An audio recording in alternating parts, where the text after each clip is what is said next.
केली आहे। त्याचबरोबर वाहनांच्या रांगा सुद्धा आता कमी झालेल्या आहेत। आणि या सुनावणी संदर्भात अधिक अपडेट्स देत आहेत आपले प्रतिनिधी राजू सोनावणे। राजू,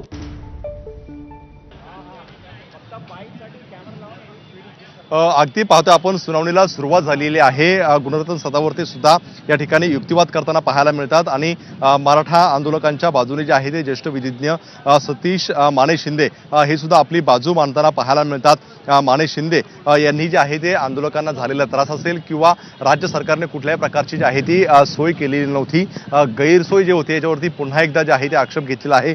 पुन्हा एकदा हा मुद्दा जो आहे तो कोर्टासमोर ठळक करताना आपल्याला पाहायला मिळतोय। खरं तर माने शिंदे यांनी म्हटलेलं आहे की 5,000 लोकांची परवानगी दिलेली होती, मात्र 500 जणांच्या पार्किंगची सुद्धा व्यवस्था या ठिकाणी करण्यात आलेली नव्हती आणि त्यामुळे मराठा आंदोलकांचे जे आहे ते मोठ्या प्रमाणावरती हाल झाले, अशा प्रकारचा मुद्दा जो आहे त्यांनी उपस्थित केलेला आपल्याला पाहायला मिळतोय। आपण पाहतोय की पुन्हा एकदा त्याच्यावरती कोर्टाने सुद्धा म्हटलेलं आहे, जेव्हा तुम्हाला 5,000हून अधिक लोक आहेत, तुम्ही काय या संदर्भातली काळजी घेतली, तुम्ही प्रेस नोट काढली का, तुम्ही मीडियाच्या माध्यमातून आव्हान केलं की जास्त लोक होत आहेत, आम्ही लोकांना माध्यमांच्या लोकांना सांगितलेलं, असा वकिलांनी जो आहे तो दावा केलेला आहे। कोर्टाने जे आहे ते प्रश्न विचारल्यानंतर त्यांनी म्हटलेलं आहे की आम्ही लोकांना या संदर्भातली माहिती दिलेली होती आणि फक्त 5,000 जणांनाच परवानगी आहे, अशा प्रकारचं सुद्धा सांगितल्याचं वकिलांनी म्हटलेलं आहे।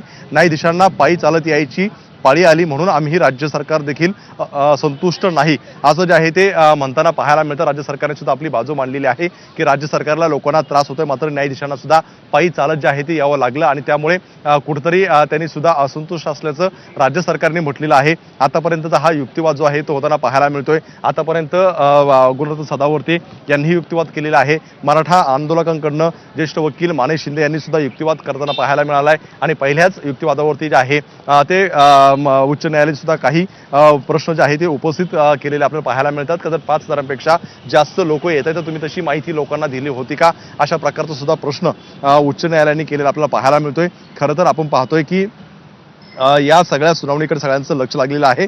आपण पाहतोय की कोर्टाने पुन्हा एकदा म्हटलेलं आहे का तुम्ही जागा अडवू शकत नाही, असं सुद्धा कोर्टाकडनं म्हटलं गेलेलं आहे। खरं तर आपण काल पाहतोय की कोर्टाने स्पष्ट निर्देश दिलेले होते का ज्याप्रमाणे आपण पाहतोय जी आझाद मैदान वगळता इतर ठिकाणी जे काही रस्ता अडवलेला आहे किंवा जागा अडवलेली आहे ते योग्य नाही, ते तात्काळ खाली करण्याचे निर्देश जे आहे ते कोर्टाने दिलेले होते आणि त्यानुसार आज पुन्हा एकदा कोर्टाने म्हटलेलं आहे का तुम्ही जागा अडवू शकत नाही। त्यामुळे आपण पाहतोय की ही अतिशय महत्त्वाची जी आहे ती अपडेट म्हणावं लागेल। काही अडचण असली तरी तुम्हाला वेळ देत आहोत राज्य आणि आंदोलनकर्त्यांना, असं सुद्धा याच्या दरम्यान जे आहे ते म्हटलं गेलेलं आहे। त्यामुळे आता नवीन आणखी काही मुद्दे जे आहेत ते उपस्थित होतात का हे सुद्धा पाहणं महत्त्वाचं आहे। खरं तर आपण काल पाहतोय का मुंबई उच्च न्यायालयाने काही महत्त्वाच्या जे आहे ते निर्देश दिलेले होते, महत्त्वाच्या टिप्पण्या केलेल्या होत्या आणि त्यावरून पोलिसांनी सुद्धा भूमिका घ्यायला, जागा जी आहे ते खाली करायला सुरुवात केलेली होती। त्यामुळे आज CSMT स्थानक असेल किंवा इतर परिसर जो आहे तो बऱ्यापैकी आपल्याला खाली होताना पाहायला मिळतोय। त्यामुळे आपण पाहतोय की पुन्हा एकदा उच्च न्यायालय अशा प्रकारे घेरता येऊ शकत नाही, असं सुद्धा जे आहे ते म्हणण्यात आलेलं आहे। त्यामुळे आपण पाहतोय की काल ज्या प्रकारे सुनावणी सुरू असताना सुद्धा संपूर्ण हायकोर्टाच्या परिसरामध्ये आंदोलक पोहोचलेले होते आणि एक मराठा लाख मराठाचे जे आहे ते घोषणा देताना पाहायला मिळत होते, त्यावरती उच्च न्यायालयाने सुद्धा टिप्पणी केलेली होती, निर्देश दिलेले होते आणि आज पुन्हा एकदा जे आहे ते म्हटले गेलेलं आहे की उच्च न्यायालय अशा प्रकारे घेरता येऊ शकत नाही। त्यामुळे आपण पाहतोय की आज मराठा आंदोलक जे आहे ते कमी प्रमाणात या ठिकाणी उपस्थित आहेत आणि घोषणा सुद्धा होताना पाहायला मिळत नाहीये। खरं तर आपण पाहतोय की कोर्टाने पुन्हा एकदा म्हटलेलं आहे की आंदोलकांकडे परवानगी नाहीये, ही तात्काळ जागा रिकामी करा, असे निर्देश कोर्टाने पुन्हा एकदा दिलेले आहेत। पण आपण बघतोय तसं मराठा कोर म्हणजे या आंदोलनासंदर्भातील जी कोर कमिटी आहे ती मात्र यावर ठाम आहे की आम्हाला या आंदोलनाची परवानगी मिळाली होती आणि त्याचबरोबर वाढवून देखील मिळाली होती 3 दिवसांची आणखी।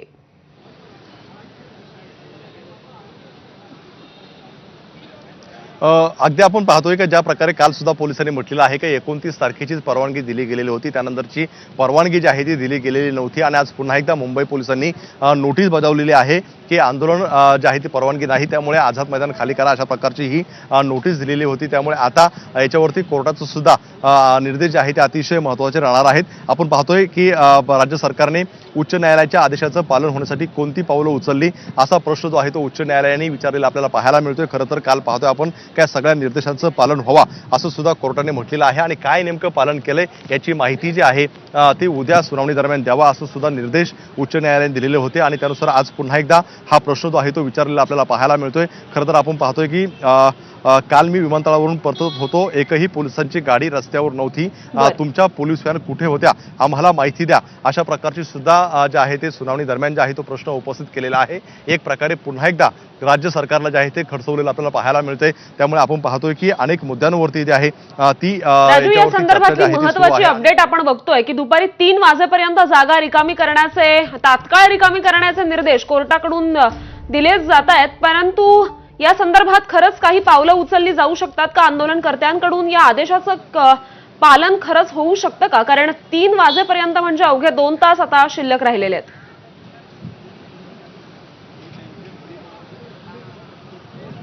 अगदी पाहतोय आपण, कालच कोर्टाने स्पष्ट सांगितलं होतं का 3 वाजेपर्यंत कारवाई करा आणि आता पुन्हा एकदा 3 वाजेपर्यंत माहिती नाही तर आम्ही कारवाई करणार, अशा प्रकारचं जे आहे ते पुन्हा एकदा कोर्टाने म्हटलेलं आहे।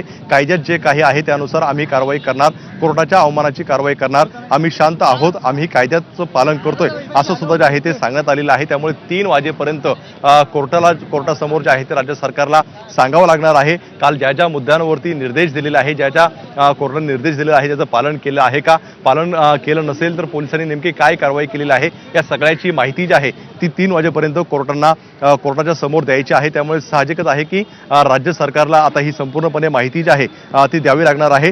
स्थानिकांना शांततेत राहू द्या, मुंबई उच्च न्यायालयाने म्हटलेलं आपल्याला पाहायला मिळतंय। त्यामुळे आपण पाहतोय की या सगळ्या याच्यामध्ये हे सगळे मुद्दे येत असताना पुन्हा एकदा वकिलांनी म्हटलेलं आहे की आम्ही शांत आहोत, आम्ही कायद्याचं पालन करतोय, असं आंदोलनकर्त्यांच्या वकिलांचं जे आहे ते म्हणणं आहे। मात्र हे सगळं असलं तरी जे अजूनही जागा काही खाली करण्यात आलेल्या नाहीत, तिथून आंदोलक जे आहेत ते बाहेर पडलेले नाहीत, त्याच्यावरती सुद्धा काय कारवाई केलेली आहे हे सुद्धा राज्य सरकारला द्यावं लागणार आहे। 3 वाजेपर्यंत या सगळ्या निर्देशाचं पालन झालं का हे सुद्धा राज्य सरकारला जे आहे ते कोर्टामध्ये सांगायचं आहे। त्यामुळे आपण पाहतोय की हे सगळं जे आहे ते याच्यावरती कालच्या निर्देशावरती पालन होतंय की नाही याच्यावरती बारीक नजर जी आहे ती कोर्टाची असलेलं पाहायला मिळते। लोकांच्या मनात सुद्धा भीतीचं वातावरण आहे, ते घराबाहेर पडू शकत नाही, असा सुद्धा मुद्दा जो आहे तो मुंबई उच्च न्यायालयाने उपस्थित केलेला पाहायला मिळतोय। खरं तर मुंबई उच्च न्यायालयाने ही सुद्धा अतिशय महत्त्वाची टिप्पणी केली आपल्याला पाहायला मिळते, कारण स्वतः मुंबई उच्च न्यायालय म्हणतंय की लोकांच्या मनामध्ये भीतीचं वातावरण आहे, त्यामुळे ते घराबाहेर पडू शकत नाही। त्यामुळे आपण पाहतोय की या सगळ्या मुद्द्यांवरती न्यायालयाकडून हे जे सवाल उपस्थित करण्यात आले होते आणि ही जी सुनावणी पार पडतीये त्यावर आता सरकारची सुद्धा काहीशी भूमिका समोर आलेली आपण बघतोय। कायद्यात जे काही आहे त्यानुसार आपण कारवाई करू आणि कोर्टाचा अवमान झालेला असेल तर तरी देखील कारवाई करू, असं राज्य सरकार म्हणतंय। या संदर्भात आणखी काय कळतंय?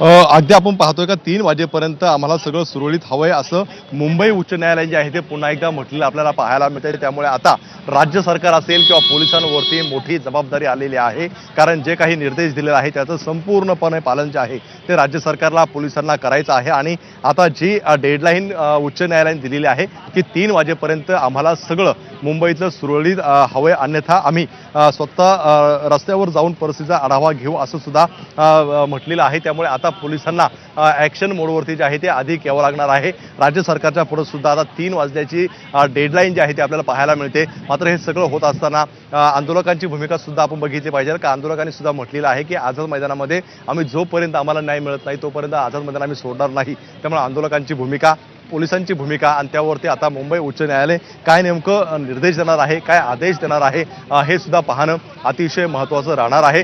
जरी आपण पाहिलेलं आहे की मुंबई उच्च न्यायालयाने म्हटलं आहे की अशा प्रकारचा घेराव घालणं योग्य नाहीये, मात्र आजही पाहतोय का आपण मुंबई उच्च न्यायालयाच्या बाहेर मराठा आंदोलक जे आहे ते येताना पाहायला मिळतात, गर्दी होताना पाहायला मिळते। मात्र ही गर्दी आज शांततेत आहे, कुठल्या प्रकारच्या घोषणा ज्या आहे ते होताना आपल्याला पाहायला मिळत नाही। आणि आताची अपडेट जी आहे ती सगळ्यात मोठी सुनावणी जी आहे ती संपलेली आपल्याला पाहायला मिळते। त्यामुळे आता ही सुनावणी संपल्यानंतर पुन्हा 3 वाजता जे आहे ते बेंच बसणार का, राज्य सरकार जे आहे ते ही सगळी माहिती कशा प्रकारे देणार आहे हे सुद्धा पाहणं महत्त्वाचं राहणार आहे।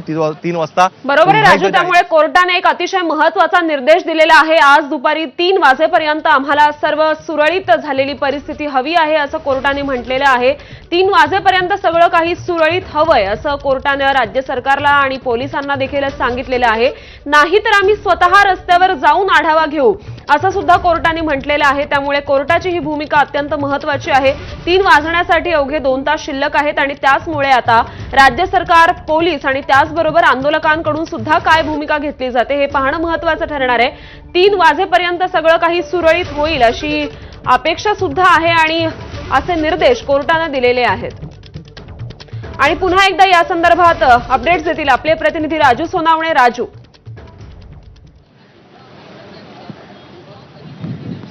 अगदी पाहतो आपण आता ही सुनावणी संपलेली आहे आणि पुन्हा एकदा 3 वाजता सुनावणीला सुरुवात होणार आहे। मात्र सुनावणी सुरू झाल्यानंतर तात्काळ जे आहे ते राज्य सरकारला या सगळ्या आदेशांचं पालन झालंय की नाही हे कोर्टात सांगायचं आहे, कारण कोर्टाने थेट 3 वाजताची डेडलाईन दिलेली आहे आणि 3 वाजेपर्यंत पूर्णपणे मुंबई सुरळीत झाली की नाही हे राज्य सरकारला सांगायचं आहे। आणि जर नसेल होत तर आम्ही स्वतः रस्त्यावरती उतरून जे आहे त्याची माहिती घेऊ, असं अतिशय कडक शब्दामध्ये जे आहे ते मुंबई उच्च न्यायालयाने म्हटलेलं आहे। अतिशय हे जे निर्देश आहे हे महत्त्वाचे म्हणावं लागतील, कारण राज्य सरकारला कालच जे आहे ते निर्देश दिलेले होते का उद्या दुपारी 3 वाजेपर्यंत तुम्ही याचे सगळं निर्देश दिलेले आहे याचं पालन करा आणि हे पालन झालंय की नाही हे राज्य सरकारला 3 वाजता सांगायचं आहे। त्यामुळे अतिशय महत्त्वाचे हे निर्देश जे आहे ते म्हणावे लागेल। आपण पाहतोय की पहिल्यांदा जे आहे ते कोर्टाकडून सांगितलं गेलेलं आहे 3 वाजेपर्यंत आम्हाला सगळं सुरळीत झालंय की नाही हे सांगा, नाहीतर आम्ही रस्त्यावर उतरून घेऊ। आपल्या सोबत सचिन गाड आहे का? सचिन, आपल्याला वेळोवेळी कोर्टातून माहिती सांगतो। सचिन, काय नेमकं कोर्टामध्ये झालंय? कोर्टाने अतिशय आपण बघितलं की परखड मत व्यक्त केलेलं आहे। जी काही परिस्थिती आहे ती यापुढे चालू दिली जाऊ शकत नाही असं स्पष्टमध्ये ते म्हटलेलं आहे आणि 3 वाजेपर्यंत सगळं पूर्ववत करा। जर राज्य सरकार हे करू शकत नसेल तर आम्ही स्वतः जाऊन त्याची खात्री करू, या शब्दामध्ये मुंबई उच्च न्यायालयाने आपलं मत व्यक्त केलेलं आहे। एवढंच नव्हे तर काल संपूर्ण या प्रकरणात सुनावणी झाली होती आणि तेव्हा जे काही चित्र कोर्टाने आपल्या रेकॉर्डवरती घेतलं होतं त्या आधारावरती आज हा निर्णय आलेला आहे। आज मनोज जरांगे पाटील यांच्या वतीने जे ज्येष्ठ विधिज्ञ आहेत सतीश माने शिंदे यांनी बाजू मांडण्याचा प्रयत्न केला। त्यांनी सांगितलं की कालच्या निर्णयानंतर आम्ही रस्ते खाली केलेले आहेत, आज कुठेही वाहतूक कोंडी झालेली नाही, जे गाड्या आहेत त्यांना देखील पार्किंगमध्ये नेण्यात आलेले आहे। मात्र आपण बघितलं की कोर्ट कोणत्याही ऐकण्याच्या मनस्थितीत नव्हती। जे काही काल रेकॉर्डर आले ते सगळं कोर्टाने आज म्हटलं। एवढंच नाही तर कोर्टाने हे देखील सांगितलं की काल स्वतः सध्याची जर परिस्थिती बघितली तर न्यायमूर्तींना, उच्च न्यायालयाच्या न्यायमूर्तींना चालत उच्च न्यायालयात यावं लागतंय, त्या गाडीने येऊ शकत नाहीत। एवढंच नव्हे तर काल जेव्हा ते विमानतळावरून परतत होते तेव्हा एकही वाहन त्यांना रस्त्यावरती दिसलं नव्हतं। त्यामुळे राज्य सरकारने जी काही पावलं उचललेली आहेत किंवा उचलल्याचा दावा राज्य सरकार करते त्याबद्दल देखील कोर्ट संतुष्ट नसून 3 वाजेपर्यंत सगळं पूर्ववत करण्याचं, आझाद मैदान रिकामी करण्याचं कोर्टाने आता स्पष्ट म्हटलेलं आहे। आता या 2 तासामध्ये नेमकी काय राज्य सरकार पावलं उचलली त्याची देखील माहिती आता राज्य सरकारला 3 वाजता सुनावणीमध्ये द्यावी लागणार आहे। पण सचिन, आपण पाहतोय की आझाद मैदान खाली करण्याचे आदेश दिलेले आहेत, त्यामुळे आंदोलनकर्त्यांच्या वकिलांनी काही याच्यावरती म्हटलं गेलेलं आहे का? त्यांनी काही त्यांची बाजू मांडली आहे का? आंदोलनकर्त्या वकिलांचा असा स्पष्ट दावा होता की आम्ही जे काही करतोय ते शांततापूर्ण करतोय। पहिल्या दिवशी जी परवानगी देण्यात आली होती ती केवळ 5,000 आंदोलकांना होती आणि ते देखील आंदोलनकर्त्यांच्या वकिलांनी, स्वतः मनोज जरांगे पाटील यांच्या वकिलांनी मान्य केलं। मात्र जे उर्वरित लोक आहेत ते त्यांच्या स्वेच्छेने आले, त्यांच्या मनाने आलेले आहेत आणि त्यावरती आम्ही काही करू शकत नाही असं देखील त्यांनी इथे म्हटलेलं आहे। त्यांचा असा देखील उच्च न्यायालयाने त्यावरती हे विचारलं की जेव्हा 5,000ची परवानगी होती आणि तुम्ही जेव्हा 5,000चा मोठा जनसमुदाय मुंबईमध्ये आणला तेव्हा त्यांना कमी करण्यासाठी, त्यांना परत जाण्यासाठी तुम्ही काही पावलं उचलले तर त्यांनी वारंवार सांगितलं की आम्ही मीडियाच्या माध्यमातून आव्हान केलेलं आहे। एवढंच नव्हे तर आजची जर परिस्थिती बघितली तर आज मुंबईमध्ये जनजीवन पूर्ववत झालेलं आहे, कुठेही गर्दी नाही आहे, त्यामुळे आंदोलन शांततेत सुरू आहे हे सांगण्याचा प्रयत्न आज मनोज जरांगे पाटील यांच्या वतीने करण्यात आला। मात्र आपण बघतोय की मुंबई उच्च न्यायालय कोणतीही काही ऐकून घेण्यास तयार नाही आणि 3 वाजेपर्यंत सगळं पूर्ववत करण्याचे थेट आदेश त्यांनी दिलेले आहेत। पण एक प्रकारे राज्य सरकारला फटकारला असं म्हणायचं का? कारण स्वतः कोर्ट म्हणते का जर तुम्ही करणार नसेल तर आम्ही रस्त्यावर जाऊन आढावा घेऊ। तो अनेक वर्षांपासून कोर्ट बीट बघतोय, हे किती मोठं निर्देश आणि किती मोठे म्हणायचं याला? नक्कीच आपण बघितलं की जे काही पावलं राज्य सरकारने आतापर्यंत उचललेली आहेत त्यावरती मुंबई उच्च न्यायालय हे अजिबात संतुष्ट दिसत नाही। उच्च न्यायालयाने स्पष्ट केलं की राज्य सरकारने त्यांची पावलं ही व्यवस्थित उचललेली नाहीत आणि त्यामुळे आजची जी परिस्थिती आहे ती उद्भवलेली आहे। मुंबईच्या अनेक ठिकाणी अक्षरशः जे आंदोलन करते ते तिकडे जमा झालेले आहेत। मुंबईचं जे एक जनजीवन आहे ते संपूर्णपणे विस्कळीत आहे आणि त्यामुळे राज्य सरकारने जे काही आतापर्यंत जी भूमिका घेतली त्याबद्दल देखील उच्च न्यायालयाने असंतुष्टी व्यक्त केलेली आहे। राज्य सरकारचा असा वारंवार कालच्या सुनावणीत दावा होता की फक्त आंदोलनकर्त्यांना पहिल्या दिवसापर्यंतची परवानगी होती। मग उच्च न्यायालयाने असा सवाल केला की मग एवढे दिवस त्यांना परवानगी कशा काय अजून हे आंदोलन चालू? त्यामुळे आपण बघतोय की राज्य सरकारची जी काही भूमिका आहे, ज्या प्रकारे राज्य सरकार हे आंदोलन हाताळते त्याबद्दल देखील उच्च न्यायालयाने आता नाराजी व्यक्त केलेली आहे आणि 3 वाजेपर्यंत राज्य सरकार कोणती पावलं उचलते याचा देखील लेखाजोखा आता राज्य सरकारला द्यावा लागणार. त्यामुळे आता या 2 तासांमध्ये मोठ्या घडामोडी होऊ शकतात आणि त्याची सगळी माहिती आता राज्य सरकारला मुंबई उच्च न्यायालयात 3 वाजता देणं बंधनकारक आहे. 3 वाजता ज्यावेळेस सुनावणी बेंच बसेल त्यावेळेस नेमकं काय काय होणं अपेक्षित आहे, काय काय सगळं याच्यावरती आणखी काही न्यायालय जे आहे ते काही निर्देश देऊ शकतं का? राज्य सरकारला त्यांना स्पष्ट करायची की आता या 2 तासांमध्ये त्यांनी काय केलं. आंदोलन करताना परवानगी नसल्यामुळे तिथे आंदोलन करण्याची परवानगी ही उच्च न्यायालयाने नाकारलेली आहे. त्यामुळे आता राज्य सरकार नेमक्या कोणत्या भूमिका घेते, काय नेमकं करते, कारण आपण बघतोय की सातत्याने आंदोलनकर्त्यांकडून परवानगी वाढवून देण्याची मागणी केली जाते. तर आता आज देखील आपण बघितलं की मुंबई पोलिसांनी आझाद मैदान पोलीस स्टेशनच्या हद्दीत जे आझाद मैदान येतं त्यांनी देखील मनोज जरांगे पाटील यांना नोटीस बजावलेली आहे की तुम्ही तात्काळ खाली करा. मात्र नोटीसीने झालेलं नाही. आपण बघतोय की आंदोलन हे गेल्या 4 ते 5 दिवसांपासून अजूनही सुरू आहे. अजूनही मुंबईमध्ये आंदोलनकर्ते येत आहेत. त्यामुळे आता या 2 तासांमध्ये राज्य सरकार नेमकी कोणती पावलं उचलते, आंदोलनकर्त्यांना हटवण्याचे काही प्रयत्न करते का, आणि इतर ज्या ठिकाणी आंदोलनकर्ते आहेत त्यांच्या गाड्या लागल्या त्या संदर्भात कोणती कारवाई करते का हे पाहणं महत्त्वाचं असेल. आणि त्या कारवाईची सगळी माहिती आता पुन्हा एकदा त्यांना 3 वाजताच्या सुनावणीत मुंबई उच्च न्यायालयाला द्यावी लागणार आहे. राजू, अगदी सचिन दुर्गळ येतो, पण महेश राणे आपल्यासोबत आहेत जे आंदोलनाचे मुंबईचे आयोजक आहेत. कोर्टाने कडक ताशेरे मारलेले आपल्याला पाहायला मिळतात आणि कुठेतरी खाली मैदान जे आहे ते करायला सुद्धा मुंबई पोलिसांनी सांगितलेलं आहे. कसं बघता याकडे?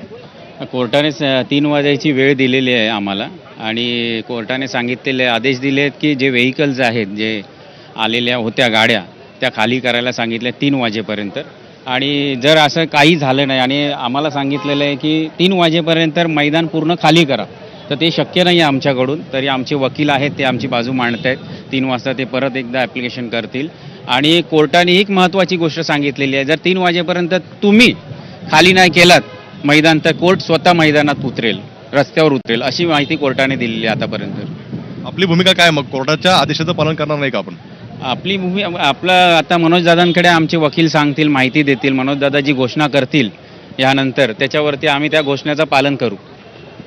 इतर रस्त्यावरचे सुद्धा आंदोलक जे आहे ते हटवण्यासाठी सांगितले होते. आता पाहायला मिळते काही कोर्टाच्या समोर मोठ्या प्रमाणावरती आंदोलक आपल्याला पाहायला मिळत आहेत.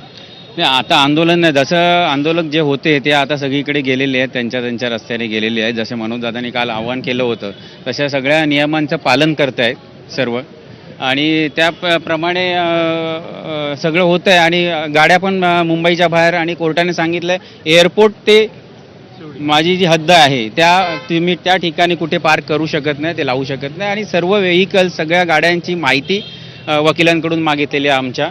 कशाप्रमाणे आता ते वकील मांडतील 3 वाजताची वेळ दिलेली आहे. अगदी पाहतो आपण आयोजकांनी सुद्धा म्हटलेलं आहे की आम्ही सुद्धा आता जे काही न्यायालयाने आदेश दिलेले आहेत, निर्देश दिलेले आहेत त्याच्यावरती सुद्धा आमची नेमकी काय भूमिका आहे, आमचे वकील सुद्धा 3 वाजता जे आहे ते मांडतील. मात्र आपण पाहतोय की कोर्टाने जे काही आदेश दिलेले आहेत ते असतील ते आता मुंबई पोलीस असेल, राज्य सरकार जे आहे ते कशा प्रकारे पाळतात हे सुद्धा पाहणं महत्त्वाचं आहे. कारण अवघे 1.5 ते 2 तास उरलेले आहे आणि त्यामध्ये 3 वाजेपर्यंत संपूर्णपणे या निर्देशांचं पालन जे आहे ते राज्य सरकारला करायचं आहे. त्यामुळे आंदोलकांची भूमिका आणि त्यानंतर राज्य सरकार नेमकी काय भूमिका घेतंय, आंदोलक सुद्धा आपली भूमिका जी आहे ती 3 वाजता कोर्टामध्ये काय मांडणार आहे हे सुद्धा पाहणं अतिशय महत्त्वाचं राहणार आहे. कारण आपण पाहतोय की पोलिसांनी म्हटलेलं आहे की मैदान खाली करा, कोर्टाने सुद्धा आदेश दिलेले आहेत. त्यामुळे आता दुसरीकडे आपण पाहतोय का जरांगे पाटील यांनी सकाळी ज्या प्रकारे म्हटलं होतं की न्याय मिळाल्याशिवाय मी या ठिकाणाहून हटणार नाही. त्यामुळे आता कोर्टाच्या आदेशानंतर जे काही जरांगे पाटील आहेत ते याचं पालन करणार का, की आणखी काही वकिलांकडून वेगळी भूमिका कोर्टामध्ये मांडली जाणार हे पाहणं सुद्धा अतिशय महत्त्वाचं राहणार आहे. हो, बरोबर आहे. राजू, आपण बघतोय ज्या प्रकारे कोर्टानं नाराजी व्यक्त केली आहे की नागरिकांमध्ये, मुंबईकरांमध्ये काहीसे भीतीचं वातावरण आहे. पण हे सगळं सांगताना राज्य सरकारला फटकारलं सुद्धा आहे की जर 3 वाजेपर्यंत परिस्थिती सुरळीत झाली नाही तर आम्ही स्वतः रस्त्यावर उतरू. त्यामुळे कोर्टाची ही भूमिका नक्कीच अत्यंत महत्त्वाची आहे.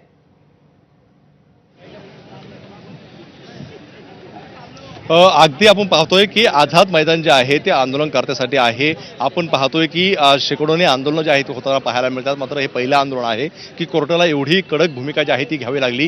पोलिसांनी जर याच्यावरती योग्य कारवाई केली नाही तर आम्ही स्वतः रस्त्यावरती उतरू असं ज्या अर्थी कोर्टाला म्हणावं लागते त्या अर्थी आपण कोर्टाची भूमिका सुद्धा अतिशय जी आहे ती महत्त्वाची बघतोय आपण. कारण ज्या प्रकारे पाहतोय का 3-4 दिवसापासून हे आंदोलन सुरू आहे. राज्य सरकारची भूमिका पाहिलेली आहे त्यांनी, आंदोलनकर्त्याची सगळी भूमिका पाहिलेली आहे आणि त्यावरून आपण पाहिलं तर या सगळ्या याच्यावरती जे आहे ते कोर्टाची सुद्धा भूमिका अतिशय कडक म्हणावं लागेल, महत्त्वाची म्हणावी लागेल. त्यामुळे आता राज्य सरकारला सुद्धा याचं पालन करावं लागेल. जर पालन केलं नाही तर पुढचं सुद्धा काय होणार हे सुद्धा कोर्टाने सांगितलेलं आहे की आम्ही स्वतः रस्त्यावरती उतरू आणि याची अंमलबजावणी झाली की नाही ते पाहू. त्यामुळे साहजिकच आहे का राज्य सरकारच्या पुढे सुद्धा एक मोठा दबाव किंवा एक प्रकारचं जे आहे ते आव्हान आता जे आहे ते असणार आहे. त्यामुळे आता राज्य सरकार असतील, पोलीस असेल, या कारवाईला कसं सामोरं जातात हे सुद्धा पाहणं अतिशय महत्त्वाचं राहणार आहे. आपण पाहतोय की या ठिकाणी सुद्धा आता काही आंदोलक जमलेले आहेत आणि 3 वाजल्याची वाट जे आहेत ते बघताना पाहायला मिळतात. आंदोलनकर्त्यांनी म्हटलेलं आहे की आमचे सुद्धा वकील 3 वाजता जे आहे ते पुन्हा एकदा कोर्टाच्या समोर आमची बाजू जी आहे ते मांडण्याचा प्रयत्न करू. वारंवार आपण पाहतोय की दोन्ही बाजू ज्या आहेत ते आपल्याला वेगवेगळ्या पाहायला मिळत आहेत. आंदोलनकर्ते जे आहेत ते आपल्या भूमिकेवरती ठाम आहेत, तर दुसरीकडे पोलिसांचं म्हणणं आहे की आम्ही नोटीस बजावलेली आहे आणि मैदान खाली करण्याचे आदेश दिलेले आहे. त्यामुळे आता आंदोलनकर्ते जे आहेत ते कशा प्रकारे आंदोलन हे थांबवणार आहेत का, ते खाली करणार आहेत का, की आंदोलनाला आणखी काही पर्याय मिळतोय हे सुद्धा पाहणं महत्त्वाचं राहणार राजू, आहे. तुम्ही ज्याप्रमाणे सोबत बघतोय आहात. की आझाद मैदानावरून सध्या आपले प्रतिनिधी कृष्णा केंडे आपल्या सोबत आहेत, त्यांच्या सोबत सुद्धा आपण या